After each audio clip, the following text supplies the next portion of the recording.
জিয়াউর রহমান সৈনিক হয়েও গণতন্ত্রের জন্য যুদ্ধ করেছেন, বহুদলীয় গণতন্ত্রের প্রবক্তা তিনি ছিলেন। বাংলাদেশের মানুষ গণতন্ত্রের জন্য লড়াই করতে চায়, কিন্তু দুঃখের বিষয় ৭১ সালে গণতন্ত্রের জন্য ৯টি মাস আমাদেরকে যুদ্ধ করতে হয়েছে, সারা জাতি যুদ্ধ করেছে। আজ স্বাধীনতার ৫০ বছর পরও, ৫৩ বছর পরেও আজকেও দেশে গণতন্ত্র নাই।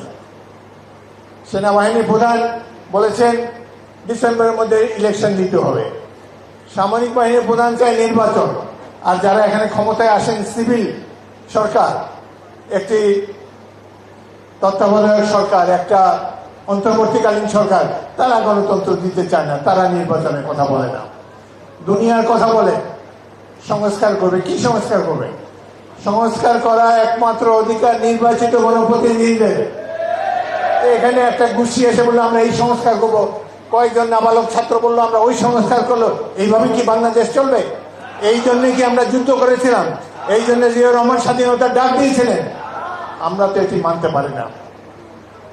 যে এই গণতন্ত্রের জন্য এত বছর আগে, ৫৩ বছর আগে থেকে বাঙালিরা সংগ্রাম করে আসছে, আজ এত বছর পরেও গণতন্ত্রের কোনো দেখা নাই, গণতন্ত্রের নাম নিশানা নাই। একদল তথাকথিত শিক্ষিত ব্যক্তি বারংবার এই দেশকে বিভ্রান্তির মধ্যে জনগণকে নিয়ে যায়। তাই আজকে দেশের সবচেয়ে জনপ্রিয় দল হিসাবে বিএনপির উপর দায়িত্ব বলতেছে, আমরা জিয়াউর রহমানের সৈনিক হিসাবে যে গণতন্ত্রের জন্য তিনি ৭১ সালে লড়াই করেছেন, আমরা এই ২০২৫ সালে এসে জিয়াউর রহমানের সৈনিক হিসাবে আমরা বাংলাদেশের গণতন্ত্রকে শক্তভাবে প্রতিষ্ঠিত করবো ইনশাআল্লাহ। দুঃখ লাগে এই যে একটা সরকার এখানে আছে, সবাই শিক্ষিত ব্যক্তি, এতজনের মধ্যে মাত্র একজন ফারুকী আজম, একজন মুক্তিযোদ্ধা আছে। বাকিদের এই যে এত নাম দাম শুনি, টেলিভিশনে দেখি, দেশের জন্য এদের কি অবদান আছে? বাংলাদেশের জন্য কত সংগ্রাম অতীতে হয়েছে, মুক্তিযুদ্ধ হয়েছে, স্বৈর শাসকের বিরুদ্ধে বাংলাদেশের জনতা বারংবার সংগ্রাম করেছে। এদের কাউকে তো কখনো কোনো সংগ্রামে আমরা দেখি নাই। হাসিনা এই ১৭টি বছর অত্যাচারের স্টিমরোলার চালিয়েছে বাংলাদেশের উপরে, বাংলাদেশে প্রতিষ্ঠানকে ধ্বংস করেছে। বিএনপির কত নেতৃবৃন্দ জেলে গিয়েছে, মিথ্যা মামলার শিকার হয়েছে, গুম হয়েছে, নিহত হয়েছে। কই এই যে এখন যারা তত্ত্বাবধায়ক সরকারে আছেন, একটা ফেসবুকে একটা পোস্ট দেন নাই কোনোদিন, কোনোদিন তো প্রতিবাদ করেন নাই।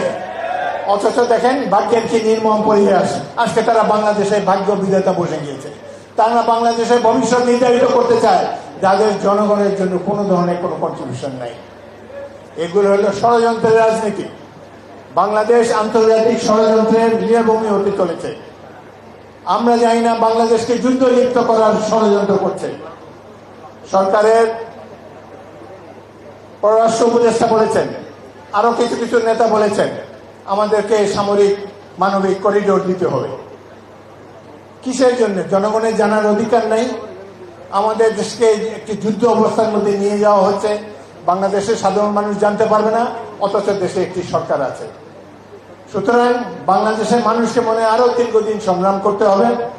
তবে আমরা অত্যন্ত ভাগ্যবান, আমাদের নেতা যে আদর্শ রেখে গিয়েছেন বাংলাদেশি জাতীয়তাবাদ, এটিকে আমরা ধারণ করে এই বৃহৎ দল বিএনপি আমরা অবশ্যই ১৯৭১-এ যে স্বপ্ন দেখে মেজর জিয়াউর রহমান যুদ্ধ করেছিলেন, সেই স্বপ্ন বাস্তবায়নের জন্য আমাদের দল বিএনপি ঐক্যবদ্ধভাবে আমরা সংগ্রাম করব, বাংলাদেশকে একটি উন্নত গণতান্ত্রিক রাষ্ট্রে পরিণত করব।